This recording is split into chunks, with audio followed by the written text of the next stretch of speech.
There are many conspiracy theories surrounding Jeffrey Epstein, but none more intriguing than the fact that he might still be out there. This week, the DOJ released millions of more documents in the so-called Epstein files. One of those documents could lead to tales that perhaps he's still out there. One thing's for certain is the documents show that Jeffrey Epstein played Fortnite. Now, as bizarre as that sounds, this could be the first domino into revealing that maybe he is still alive today. Now, our story starts on the 10th of August at 6:45 AM with a 4chan post. Someone wrote, "Not saying anything after this, please don't try to dox me, but last night after 4:15 count, they took him, medical in a wheelchair, front cuffed, but not one triage nurse says they spoke to him. Next thing we know, a trip van shows up. We do not release on weekends unless a judge orders it. Next thing we know, he's put in a single man cell and hangs himself. Here's the thing.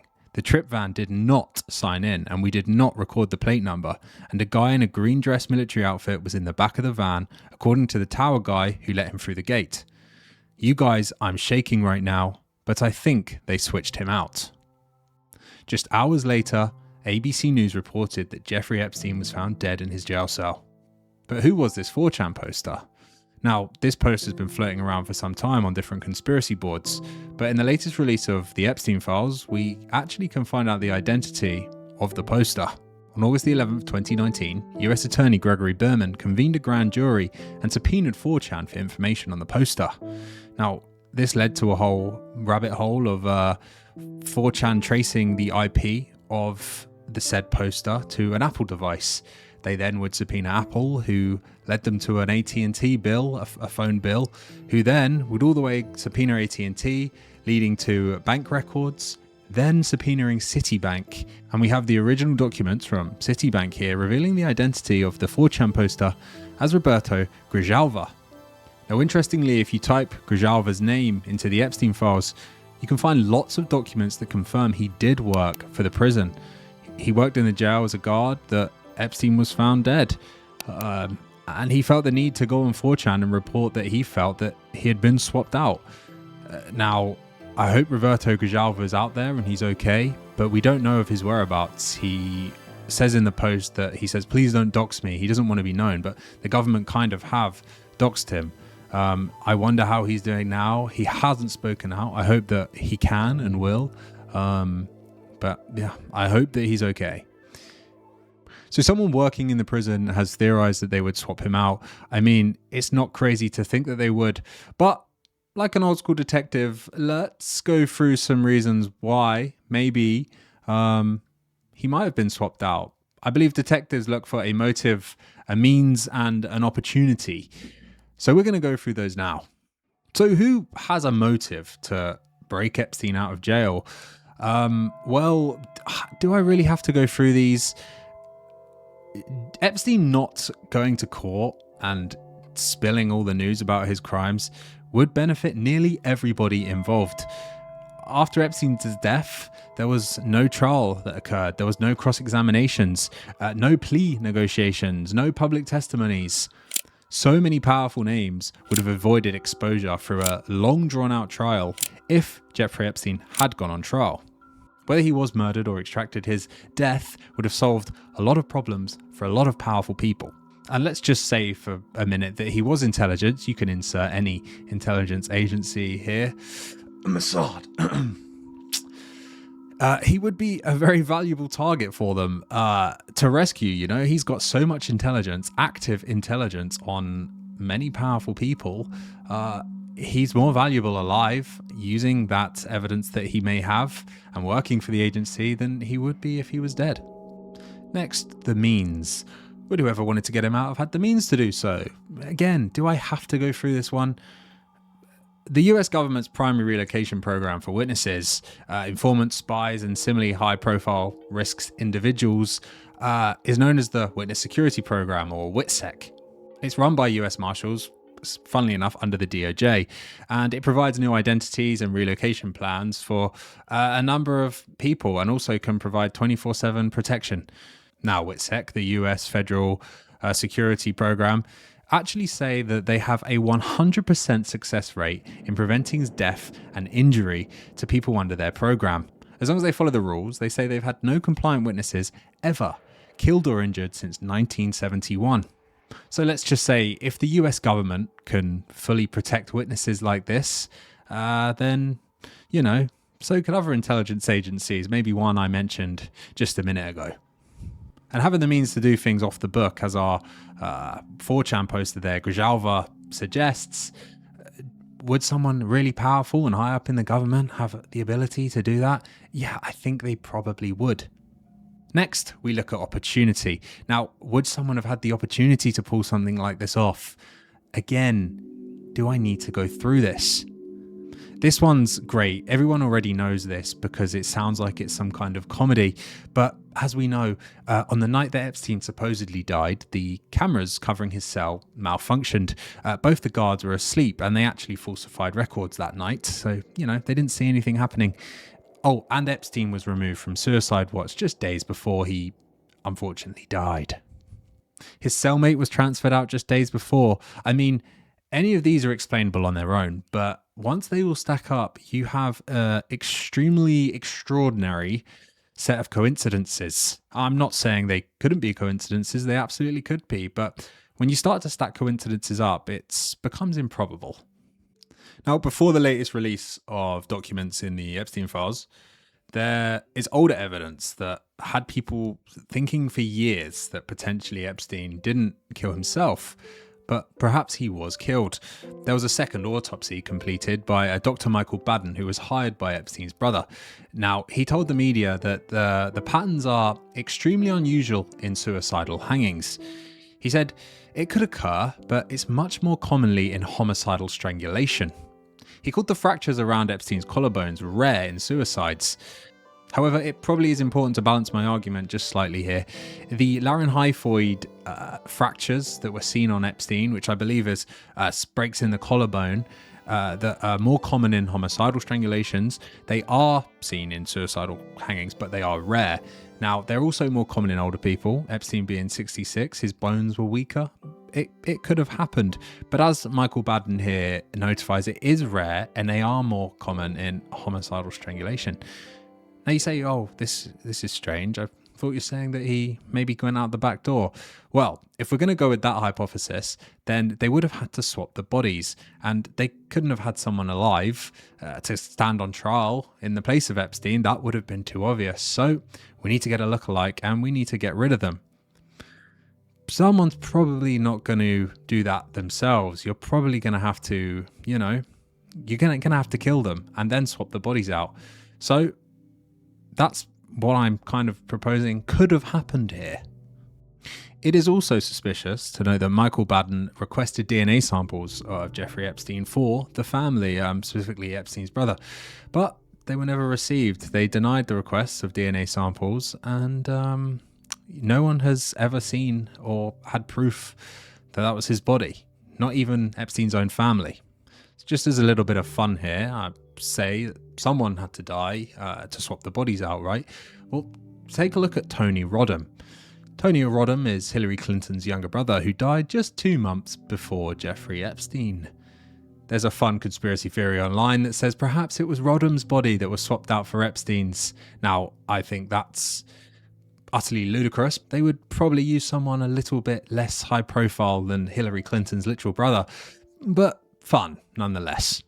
It could also be important to note that just 2 days before Epstein died, he transferred $577 million into a trust, the 1953 trust that was set up that same day.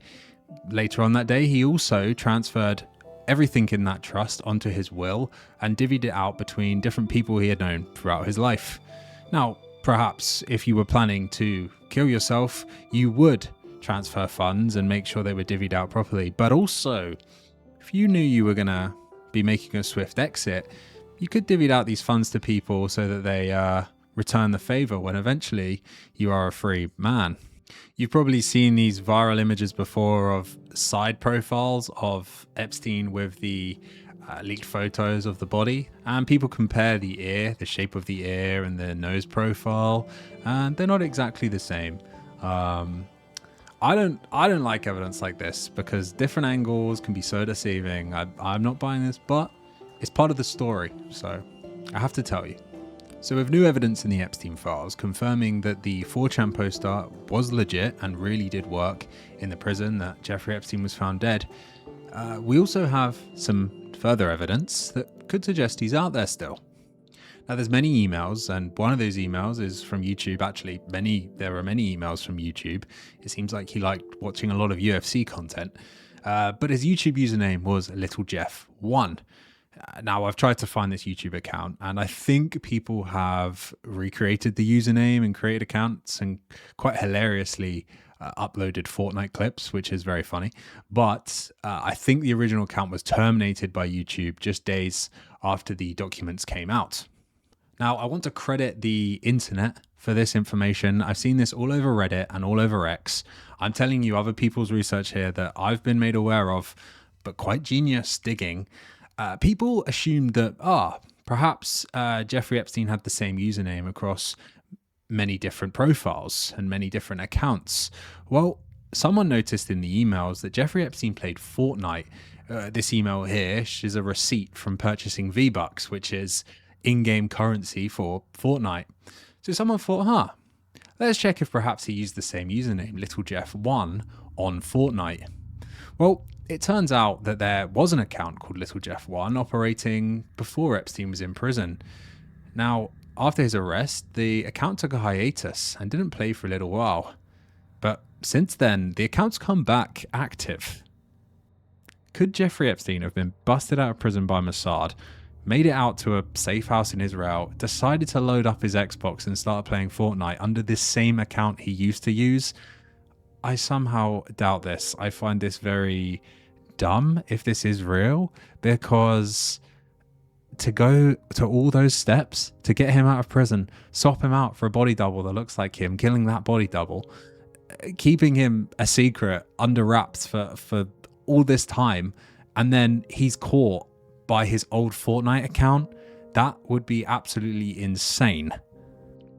Now, unfortunately, the official website to track these Fortnite stats, if you type the profile name in, it comes up with this message. It tells you the profile has been made private, but I have gone onto the archive, so we don't have to just rely on screenshots here. We can look at the archive where we have Little Saint Jeff, the account that is now private. I'm on seasons here, and we can see the different seasons that he played of Fortnite.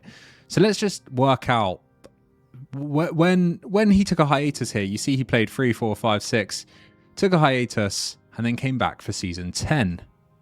So just for our own timeline here, Fortnite Chapter 1, Season 6 was released in September 27th, 2018, and it ran until December the 6th, 2018. Now, Jeffrey Epstein was arrested about 7 months later, July the 6th, 2019, and he remained in prison for just over a month until his death on August the 10th. Now, when did this Fortnite account return back to Fortnite? It returned back to Fortnite Chapter 1, Season 10, which was released August the 1st, 2019, while Epstein was in jail, but it ran all the way through to October the 13th, 2019. Epstein could have taken a Fortnite hiatus, bust out of jail, and one of the first things he wanted to do was get back on Fortnite. I suppose when you're laying low and you can't be seen outside, I suppose it's... what else could you do? If you like Fortnite, you play Fortnite. Now, interestingly, by the way, hilarious that he has the little Israeli flag as his location. He plays all the way up, and he missed 3 chapters. He joined back Chapter 6, Season 1, which I looked up earlier. It was from 2025. So if this is Epstein's Fortnite account, he's taking a break, but he is back. He came back last year for a bit of Fortnite. Talk about a major mess up. This would be one of them. To log into your old Fortnite account that appears in the latest round of documents released by the DOJ, and that's how you get uncovered. Mental. Since recording this video yesterday, Fortnite have actually released a statement regarding this account. It reads here on Twitter, "Hey, official Fortnite here. This was a ruse by a Fortnite player. A few days ago, an existing Fortnite account owner changed their username from something totally unrelated to Little Saint Jeff 1. Following the revelations of Little Saint Jeff 1 as a name on YouTube, these Fortnite trackers only display your current name, not any prior changes to it. We have no record of the subject's email addresses referenced in the public document existing in the Epic account system. Since the public document release, people have created Fortnite accounts with similar looking email addresses and usernames." I'm still going to go out there and say that it's a little bit weird that he bought V-Bucks. He clearly does have a Fortnite account, and assumingly none of the emails that the DOJ have released are assigned to Epic Games and Fortnite. Also weird that it goes offline for the time that he was in prison. So yeah, just thought I should read that statement from Fortnite. But I'm still saying this is weird nonetheless. There's also this image that's been floating around, supposedly in Israel. I don't know if you've seen it online. Now, there's been speculation behind it, but I'm going to make it all very clear what this image actually is. Supposedly, it shows Jeffrey Epstein captured in Israel. Now, let me just break it down for you.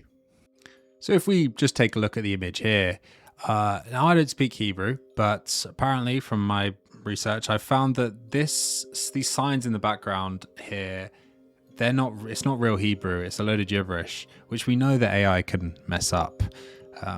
Spoiler to where I'm going with this argument. You can also see the guys' faces are blurred, their legs are kind of blurred, especially this guy's leg here, but somehow Epstein is perfectly captured. Another trait of AI images, but crucially, if you look at the bottom right corner, that's Gemini's AI logo. So yeah, we can write this image off as being an AI produced image, but nonetheless a quite realistic looking image. When I first saw this, I got excited, I'm not gonna lie, but we can debunk it. And if you're still not sure, I backwards image searched the image here. You can see how many times it's been uploaded today, the day I'm making this video. It's gone very, very viral. There's one here we go. 5 days ago, you can see it was uploaded there onto this Reddit page. Hard AI images. That confirms it, right? It's on some, I think it was a foreign subreddit somewhere, but my browser must be translating it for me. And as well as this image, we have others. This one is hilarious, looks even more AI, and this one even more so AI.